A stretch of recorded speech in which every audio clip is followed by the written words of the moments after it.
how's Bill at practice compared to when he was with the Patriots? What is it the same? Is it different? How is he coaching versus maybe when he coached in the NFL? Well, I think the hardest challenge for him and our coaching staff is how to teach the players how to practice properly. Nobody needs to be on the ground. We need to have physical contact. We need to be a physical football team, but that doesn't mean we need to be everybody in the training room all beat up. So I think that's the process. Bill Walsh said he took him 2 years to teach the 49ers back in 1979 until really they got to about 1981 when they learned how to practice without pads on.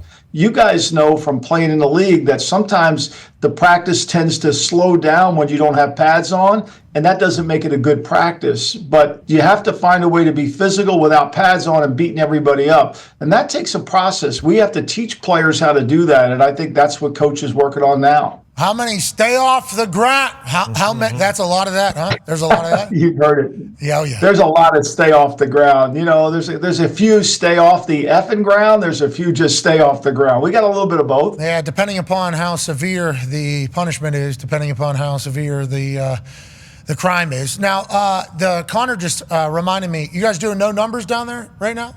No numbers. See, but everybody miscommunicate. Everybody thinks this is some kind of form of punishment and all that. There's a method to everything Coach does. And one of the things we have to work on here at North Carolina is our communication, right? We got to know everybody on the team. We've got to be able to not just call out, hey, 79, you've got the A gap. You got to slide down. You need to know the player's name. You know, you need to be able to communicate, and it highlights communication. Everybody, when we did it in New England, everybody felt like, oh, it's just we didn't want the media to know who the players were. Well, that wasn't true at all. We wanted to work on communication, and that's what we're doing here. And that's one of the great things about it is we can practice communicate. You know, one of the things you see, look, let's take the game. The Rams are sitting here not winning the Super Bowl or playing the Super Bowl because they had a failed communication on 2 of their last protections when Matthew Stafford got sacked when they're going in the red zone. That's a communication issue. It wasn't a talent issue. So practicing communication is really important. Yeah, and learning everybody's name. When you're watching film, that has to be a nightmare. Oh. That has to be. Oh, that's a night. Look, I would like the numbers on him. I mean, is that? Wait a minute. Who is that? Now he's got no. Wait a minute. He has no pads on. Wait a minute. He does no. Wait. He's got a tail behind his legs. He's wearing a pad. Like you got to go. You go out there and you have to mark the players on your sheet so that you know who you're watching. Sleeve, your left sleeve. Yeah. Got it. Visor. That is fantastic. Go ahead, AJ. Lombo, what's the plan for a possible spring game? I know a lot of teams are going away from it. They're not doing it in Colorado. I know Deion wants to possibly bring another team in. What do you guys plan on doing down there? Well, we're going to have a spring event. We're not going to have a spring game. I mean, that whole breaking the team up into 2 sides. I mean, look, one thing we've learned through a lot of years, when Bill first came to Cleveland in 1991, the New York Football Giants practiced in full pads on Friday, right?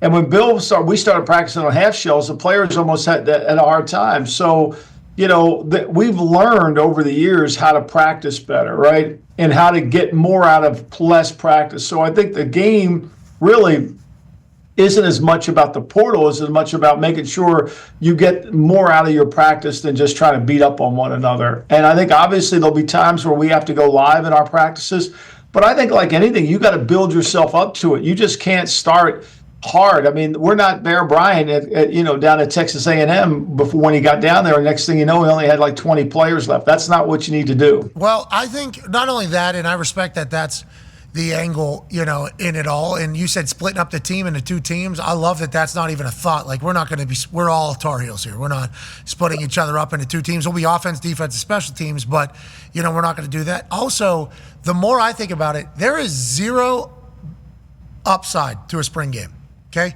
Let's start rattling off all the bad things. So if you have a spring game, you have a starter and you have a backup then somewhere, okay? So then you just told the backup that they're the backup. Okay, do they want to hit that transfer portal after your spring game because they're going to be a backup? What about a third stringer who might end up being the starter after training camp, depending upon how he plays? He's not on the 1s or the 2s. He's like, well, get me the hell out of here. And it's like, well, you have no idea what training camp could look like in the fall. It might be vastly different. They're gone. You put on film now, so other teams are going to see who you got. Then you're potentially getting people poached. It's like there's just so many ramifications now in the modern college football that, like, I don't know how a spring game I don't know how they save the spring game. It's going to have to be a spring like festival more than like you're saying a spring event. I think that's the only answer, legitimately. Well, like Deion wants to practice against another team, but I don't think the NC2A will allow that, and based on the rules, which I think something needs to. Obviously, we need to change that because I think it would help the quality of play once the regular season starts. It would help your team. It would help you evaluate your team, especially now that we're dealing in the portal and now that we have revenue streams coming in. Would you televise it? Would you televise that or no? I don't think so. I mean, look, why wouldn't you? It's gonna, somebody would watch it. Look, we don't get enough football as it is. We want to, the spring league draws people. I'm sure people would watch a good spring game. Look, one thing we know about spring games, people have watched them. They're all over the networks. Yeah, dude, that's what I'm thinking about from a West Virginia perspective and a lot of these schools' perspective. It's like if you have a spring game on TV and you have somebody that goes bananas, okay, freshman, sophomore goes crazy in the spring game. All of a sudden, there is, and you got a transfer window. Yeah, coming up, literally in a week or like 2 weeks coming up. There's some, no offense, Ohio State. They're not the only one. In Ohio State, obviously loaded at the wide receiver position, or they wouldn't need whoever would be of, need of that position. It's like a lot of these schools got a massive bank account that could just be like, hey, you want to come to Penn State? 1.5. We didn't know. We didn't recruit you. We just saw what you did, and then all of a sudden, I don't know. It's tough, man. I think the spring festival is the way to go to celebrate the sport. But also, if we have combined practices, that'd be electrifying. Let's not slow that down either. Yeah.